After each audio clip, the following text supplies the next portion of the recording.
And again, we're excited and very thankful. It's always a joy when you come to this setting and allow your guys to experience what they've dreamed about, day in and day out. They have dreams of being in Omaha. They have dreams of playing in this tournament, and when it comes to fruition, it really is a blessing. It's really something that you don't take for granted in any way, shape, or form.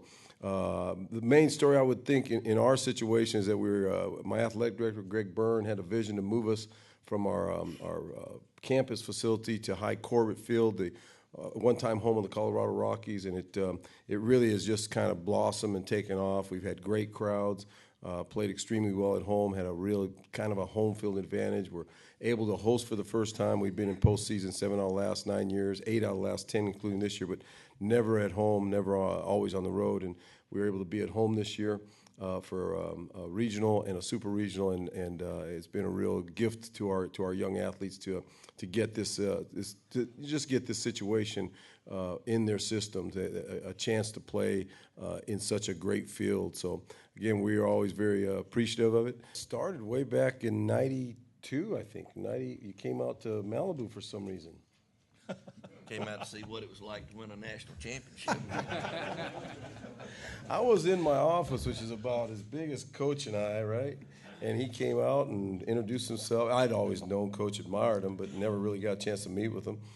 We share a common faith. We both, again, confess Christ as our Lord and Savior. And he came out, and we chatted, and we talked, and I got hot at the right time. We won a national title, just get hot at the right time. And I'm evidence of that. And boy, if anybody, that's it. You get hot at the right time. And lo and behold, 2-3 years later, I'm hired at the University of Florida, and we're now arch rivals. And I think one time we got in trouble because someone called my radio show and said it was a love fest. Because we'd talk before the game, I'd give him a hug, he'd give me a hug, I'd ask him about his wife, Carol, he'd ask me about Linda, I'd ask him about his kids, and da-da-da-da. And someone called up my radio show and said, it looks like a love fest out there. And I went, oh, geez, I didn't know I had to hate the man. No, I've always admired Coach. I mean, he's a phenomenal baseball coach, but which is really pretty special. He's a great, great, great human being. Has tremendous perspective on what we're doing. It's what kind of significance do you make in young lives? And you just watch his programs. His players play hard all the time, but yet they're very, very competitive. And then on the top of that, boy, they're good people. The J.D. Drews and the Schultz of the world. At least when I was in Gainesville, they had some pretty good people, and they got some good people this year with Ramsey and some people like that. But he just does a marvelous job of getting ready to play. But good human beings when you meet them off the field. I got thrown out one night in Tallahassee. I don't know why, but I got thrown out one night in Tallahassee for some reason. I'm not even sure why. And I sat behind home plate, and J.D. Drew's family were there, and they were talking to me through the whole game. And I mean, I actually walked away and went, that wasn't bad. That wasn't a bad experience. Yeah, I think obviously we got to control Ramsey and a lot of other guys, but he looks like I've told my club 2-3 days in a row now. If he's on base, they're going to get going. I mean, every time I've watched him, boy, if he gets on base, that offense is clicking into a new gear there, and they're good in every aspect of the game. It's a typical Florida State club. I agree with Coach. I mean, they've done a great job, boy. Mike's done a good job. Coach Bell's done a good job with those young arms. I mean, for those freshman arms to be pitching at the level that they're pitching speaks volumes for Coach Bell and what he's done with them. But it's a club that's a little bit bigger physically, I think, than years past. At least looks like it. I remember Stephen Drew and those guys running around with this. Got some big bodies out there. So, but I think Ramsey is the key in terms of trying to contain him. You're not going to stop him, obviously, but try to contain him. Don't let him get on base 5 times, hopefully just maybe once or twice. Again, they play good defense, and I'm really impressed by those young arms. They do a good job of doing what they need to do for young guys. I'm going to check birth certificates, in fact, tonight. I had the good fortune when I was at the University of Florida to have Coach David Eckstein and Mark Ellis, 2 guys up the middle, tremendous players, but their intangibles were just off the charts. David Eckstein, everybody knows about David Eckstein. His makeup was ridiculous. Our shortstop, Alex Mejia, is very similar. In fact, as close to David Eckstein as I've coached in my coaching career.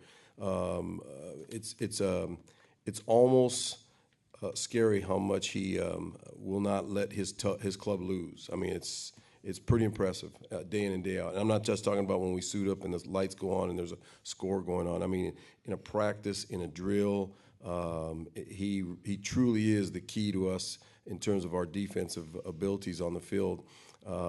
He will definitely he'll be a factor in some capacity every single game. I've had 3 years with him now, and it's a neat story. He's like his catcher, like John's catcher. One big, highly recruited kid. Truth be told, he showed up at our summer camp, and I've known his dad over the years. I played against his dad in Los Angeles in high school baseball, junior college baseball, and even we went on a couple of recruiting trips. I ended up going to UCLA, and his dad went to Pepperdine. He showed up in a summer camp, and he ran about an 8.360. And I looked at his name on the back, and I said, "Are you related?" And before I could finish, he said, "Yeah, my dad said to say hello." And I said, "Boy, if you're like your dad, I'm gonna keep you in Tucson." And he's come down. He's done everything he's needed to do and knocked weight off his body.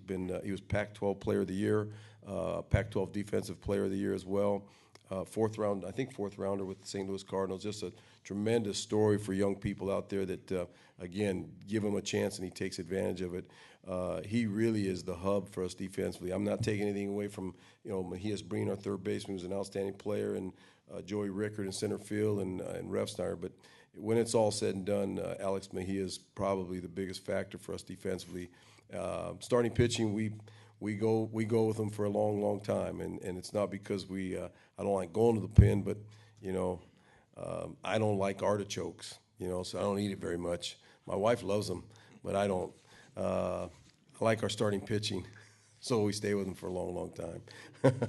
And I have nothing against artichokes, and I have nothing against our bullpen, but I really like our starters, so we go with them for a long, long time. And that's pretty much the case. We run with our starters as long as we can, and Mejia kind of runs the defense for us, and it works for the most part. I mean, I agree with Coach 100%. I think young guys want to be here. You get a college player, and you talk about being in the College World Series, and their eyes light up. And that's been the case for me for 20 some odd years, 30 years, in terms of talking about being in a World Series. That their eyes light up. But I think it's pretty impressive what some of these guys can do. I mean, I'm in awe of a lot of my guys in terms of what they can do in a day in and day out basis. I make the statement all the time to my wife. I said, I don't know how these guys have a life sometimes, but I know they do. So I'm impressed with young people nowadays. I really am. The problem is, and I alluded to it earlier with Alex Mejia. I coached at David Eckstein, one of the most authentic human beings I've ever met. In 2009, I had a bunch of knuckleheads, but everybody asked me about the knuckleheads, and I've been asked 15 times over the last couple of weeks about the 2009 group, and it was a bunch of knuckleheads. But nobody asked me about David Eckstein, and not that you need to, but you know what I'm saying? And we're drawn to the knuckleheads too often.